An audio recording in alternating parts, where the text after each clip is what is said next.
Sa makausa maayong buntag sa tanan. God is good and all the time.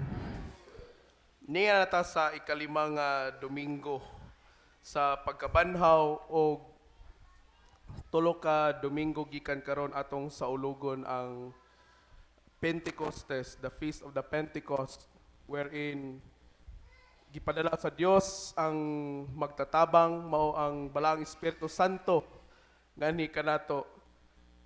And our theme for this Sunday talks about His resurrection power leads us to Him, the way, the truth, and the life. But I want to focus on one of the most crucial parts ni ining ebanghelyo, which is found in John chapter 14 verse 1. Ug miingon kanila si Jesus, ayaw kamo kaguol, salig kamo sa Dios ug salig usab kanako. Amen batana. Mao na pangutana karon nga kabuntagon. Nganong naguol man ka? Mao na pangutana nga pabalik-balik na tong maagbat sa atong kinabuhi. Ngano man tuod nga maguol ta? Okay? Nindot kayo ang English translation niya no kay do not let your hearts be troubled. Okay? Ayaw kamo kaguol. So may pasabot niya na nga ang kaguol ang atakihon day niini ang kasing-kasing. Mao na nga kung maguol ka, posible gyud nga mamatay gyud ka. Kana magsige kag puyo sa kaguol ba? Kaguol, kahadlok, kabalaka, dili gyud imposible nga muadto gid ka sa langit. Ano man? Kisa gusto mo atog langit, pataas kamot. Oh, sige kaguol mo. Yeah, joke ra. Kung dili mo gusto maguna-una dito, ayaw mo kaguol. Kay mo na ingon ni Kristo karon no. Ayaw kaguol. Kung dili salig sa Dios. Salig usab kanako. You know, Jesus tells His disciples, and not just His disciples, but kitang tanan, do not let your hearts be troubled. Ayaw mo kaguol. Take a moment and check the condition of your heart. Pamalandungi og kamustaha kung ang imong kasing-kasing karon. Is your heart troubled in any way? Naa ba kay mga tinaguan nga kaguol diha?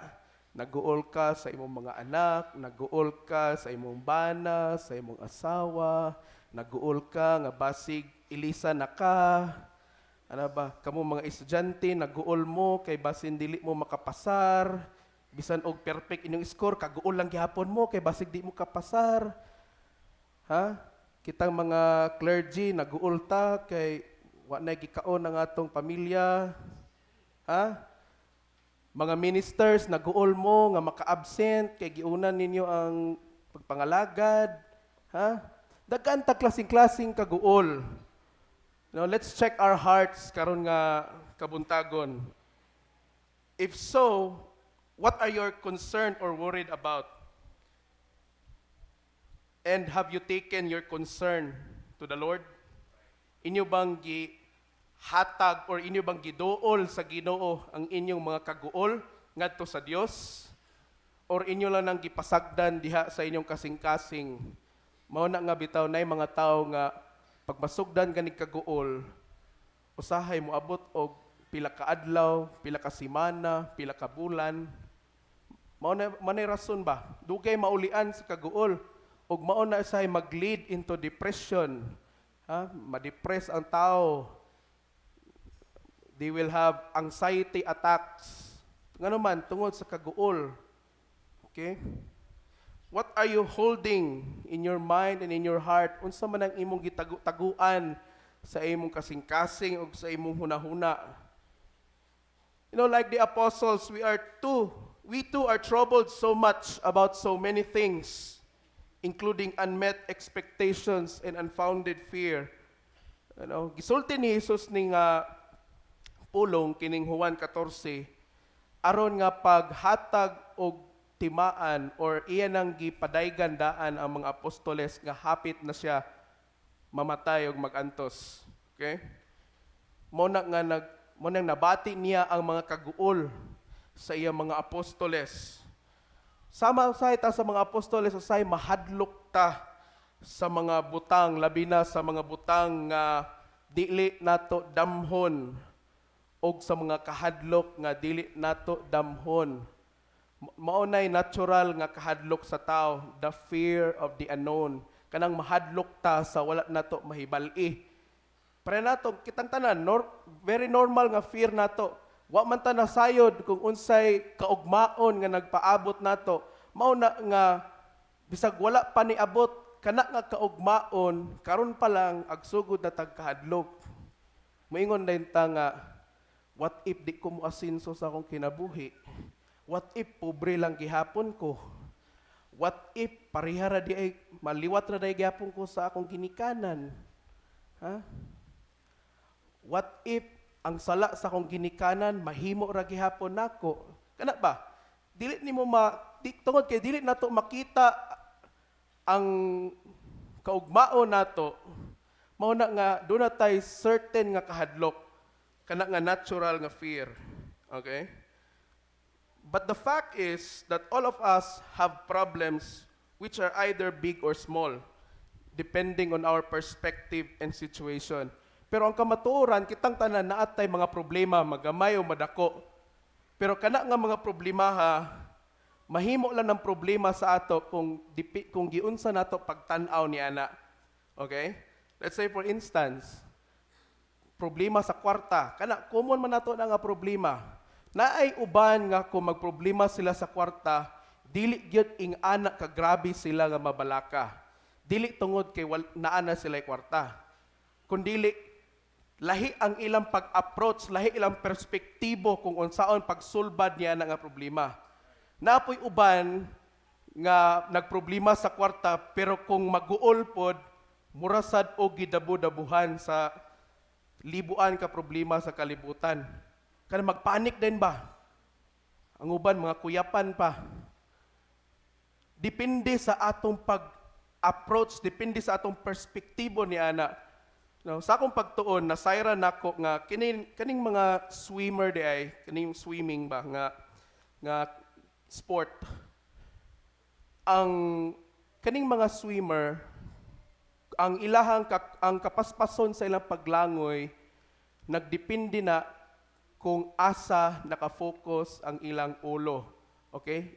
Labi na sa direction nila sa ilang paignan. Okay? Kung gusto mo tuyok ang swimmer patuo, so kinahanglan nga ituyok niya ang ulo pa right pod, di ba? Kung gusto siya mo tuyok pod left pod niya ikuan ang iyang ulo.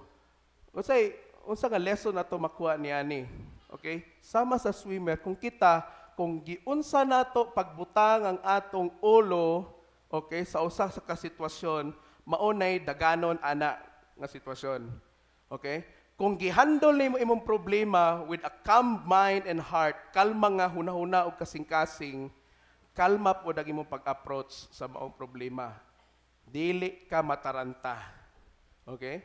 Pero kung ang imong pag-approach gani sa problema, warsak na daan, guol dayon, lasong dayon, ayaw pagdahom nga kalma ang imong pagsulbad sa maong problema. Nganuman, kay you have started that kind of perspective towards your problem. The point is, let us learn to look at our problems with the right perspective, reminding ourselves that we have a God who is bigger than our biggest problems. Amen? Ang punto is, kinahanglan nga kay bawta mo atake sa atong problema with the right mind, with the right perspective, og dili gid nato limtan. Okay? Nga adunay Dios nga mas labaw pa kaysa sa pinakadako nimo nga mga problema sa imong kinabuhi. Amen. Labaw pa ang Dios niya ng tanan. Kumpara sa imo gulayat na ang imong problema, bukid na kadako, timan mas labaw pa ang Ginoo niya na. Walay problema nga dili kaya solbaron sa Ginoo. Amen. Father, sige ra kag istorya ana, pero dugay na ko sige patabang sa Ginoo, wa gid na solbad akong problema.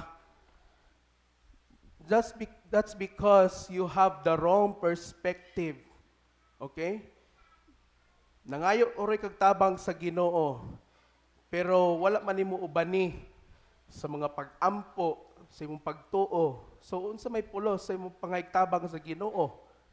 Kang imong perspektibo daan, nya sige pagikag bagulbol. Problema. Pobre ra gyapon ko. Uban-uban na ng convocation mo. Ibig kwarta, sayang-sayang. Para sa imo problema na. Para sa uban dili na problema. Dili tungod again kay naa sila solusyon ana nga problema, pero tungod kay lahi ang ilang pagtratar sa maong problema. Mao nay kuwang nato. Okay? Jesus tells us to have faith in God and also to have faith in Him. Do we truly have faith in God? Tinuray ba gyud nga naa tay pagtuo sa Ginoo? You can say amen all you want today. But at the end of the day, ikaw ra gyapon makatubag niya na nga pangutana. How deep and real is our faith? Unsa man kalawom o katinuod ang atong pagtuo? And do we truly believe that Jesus is with us every moment of our lives? Is our faith a daily faith? Ang ato bang pagtuo, adlaw-adlaw ba na nga pagtuo? Or do we have a Sunday faith only? Unsa man ang Sunday faith? Anong pang simba lang nga pagtuo ba? Anong sabay-sabay sa uso? Okay? Is our faith daily? Okay? Ang ato bang pagtuo, pang-adlaw-adlaw? Do we have a personal relationship with God? Napatay relasyon sa Ginoo?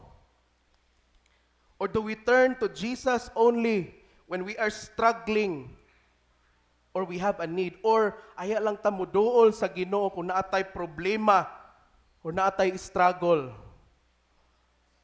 Kung ingana ang imong approach, then you do not have, you do not have a daily faith.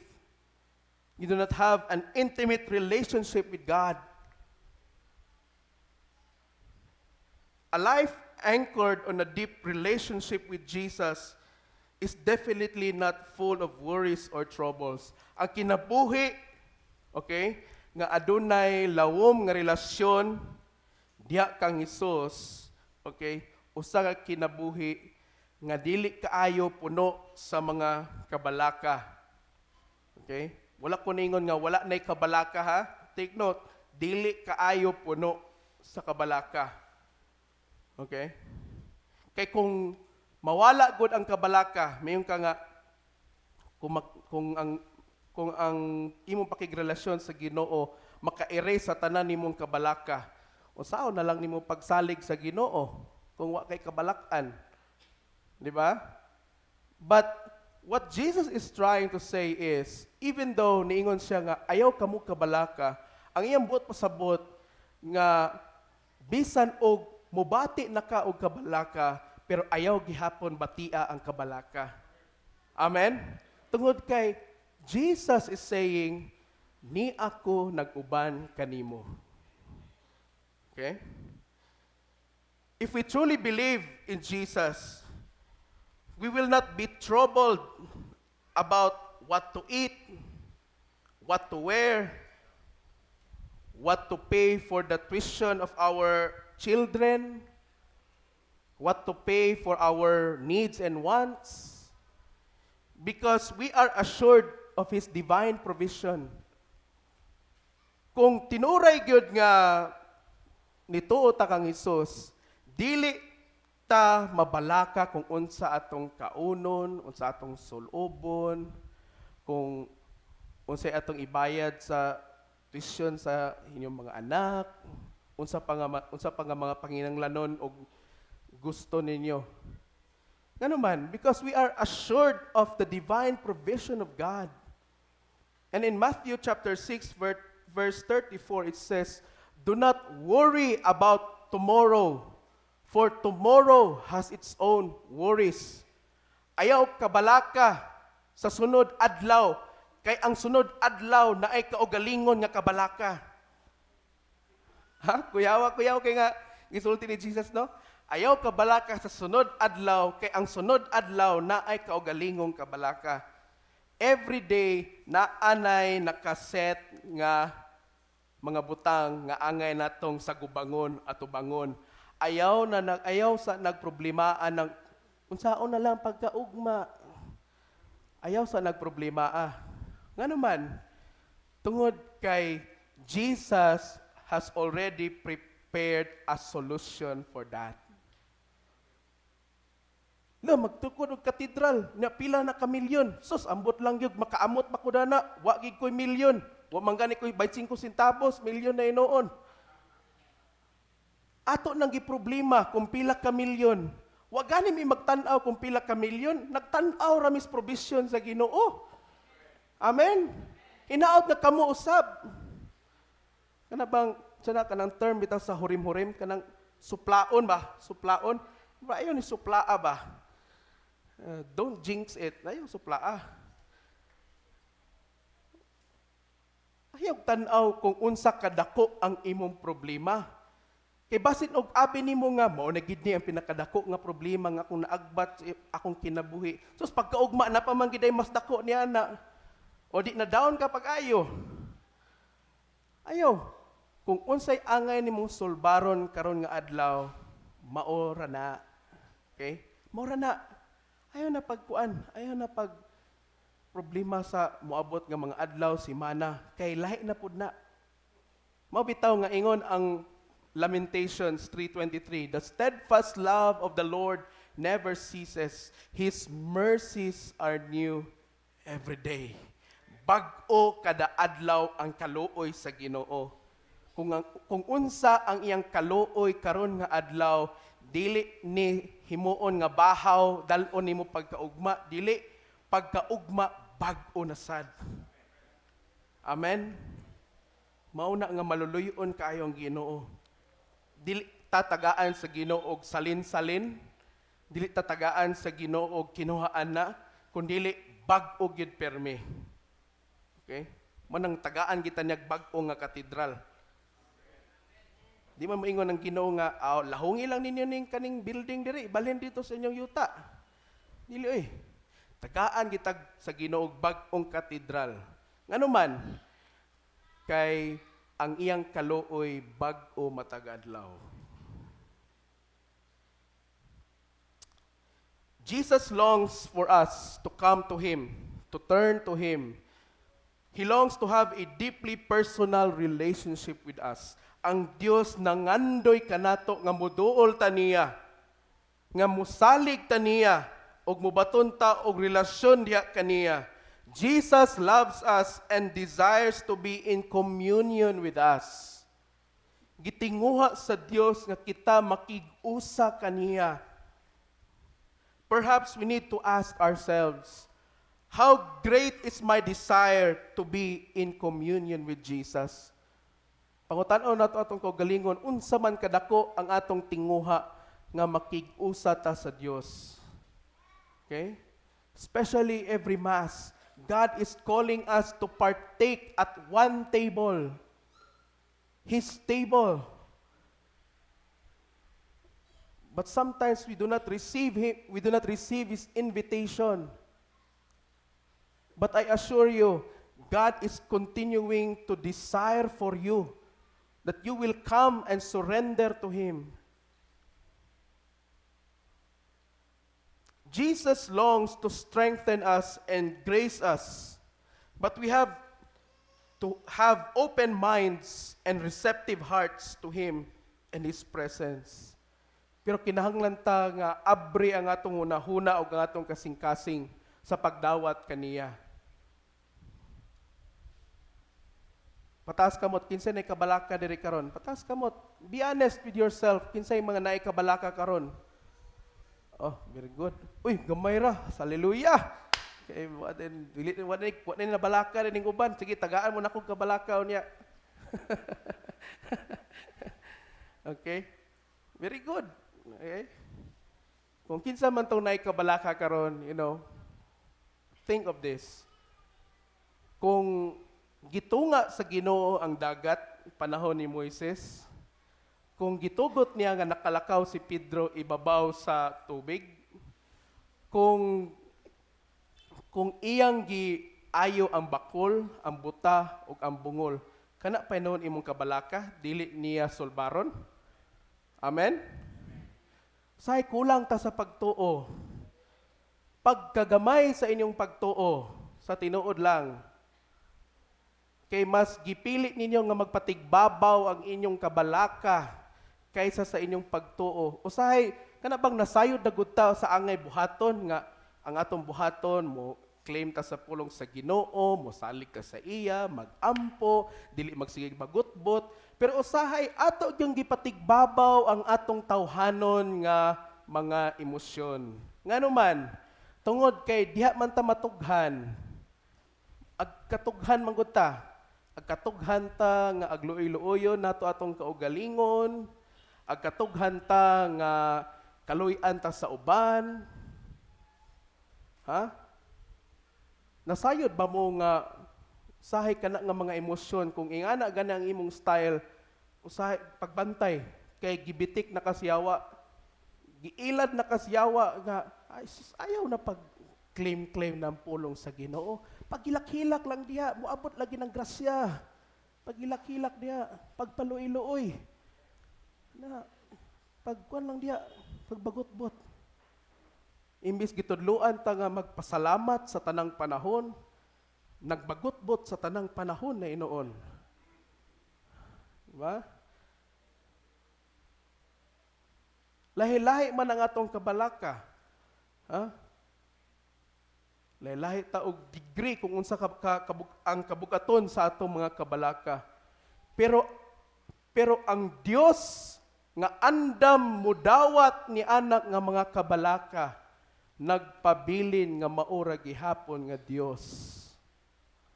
Nganong dili man nato na ihatag sa Ginoo? Man ako pangutanan ninyo, nganong dili manggid ninyo na masurrender sa Ginoo ang inyong kabalaka? Nganong ganahan manggid mo agdaladala sa inyong mga problema, sa inyong mga kabalaka?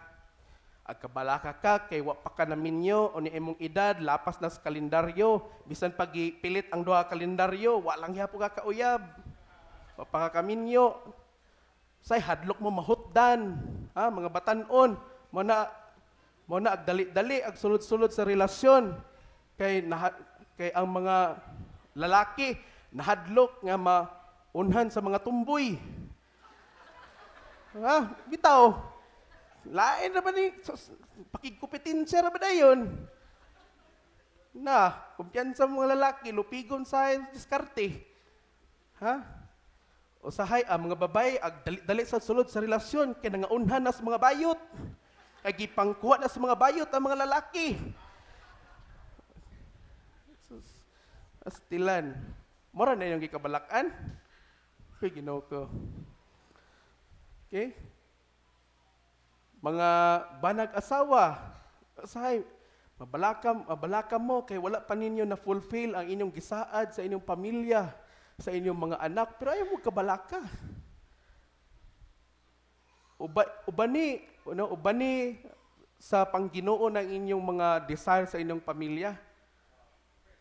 Amen?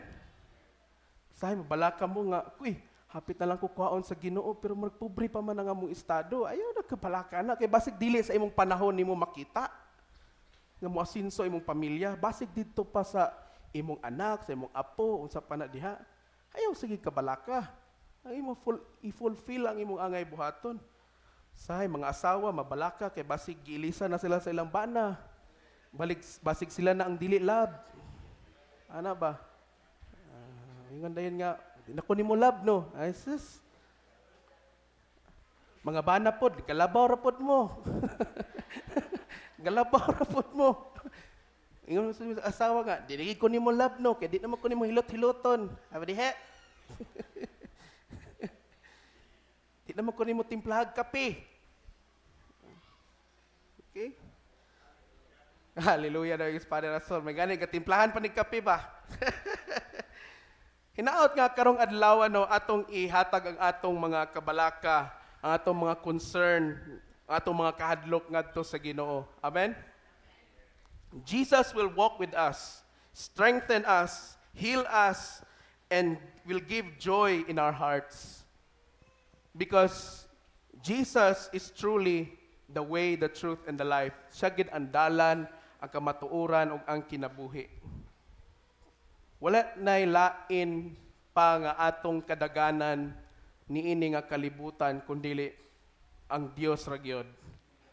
Tun-igid ninyo palihog, tun-igid ninyo nga kung naa mo sa panahon sa pagsulay, kalisdanan, problema, tun-igid ninyo nga mudagan paduol sa Ginoo.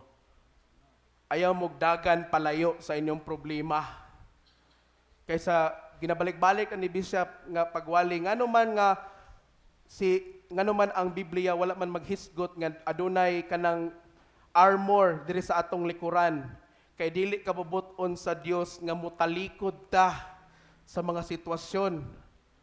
Kundili kabubuton sa Dios nga muatubang gid ta sa sitwasyon. Amen.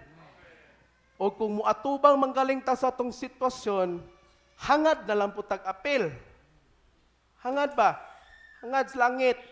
Ayaw og kuan. Ayaw tan-aw sa yuta. Kay either duwara na imong giplano, either magpakamatay ka or muadto ka impierno. Duwara na. Pero hangad ka sa langit. Di pa kakahunahon nagpakamatay pasulong sa langit. Ang imo kumuhangad ka, ang imo ginhunahuna nga muadto ka sa heaven. O, di ba? Kisay gusto mo atog heaven, pataas ka mo, amo atog langit. Oy, very good. Oh, very good. Ana. Kisay gusto mamatay, pataas ka mo.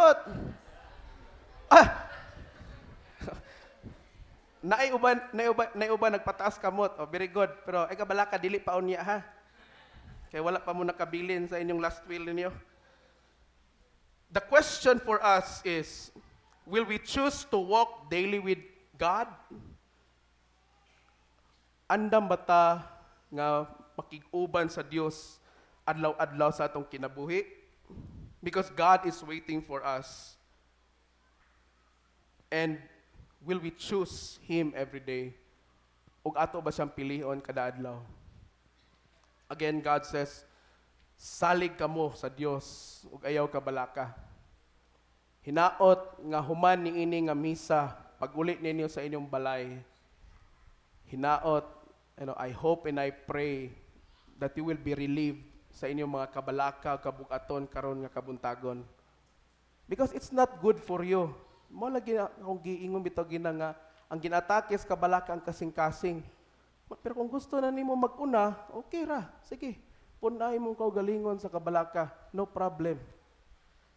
Pero kung dili pa ka gusto nga mag-una dito sa langit, napangutana lagi kung sa langit ka paingon. Kung gusto pa nimo nga makita kung unsa ka maayo o ka matinud-anon ang Ginoo, ihatag ng imong kabalaka ngadto kaniya. Amen. Palihog manindog.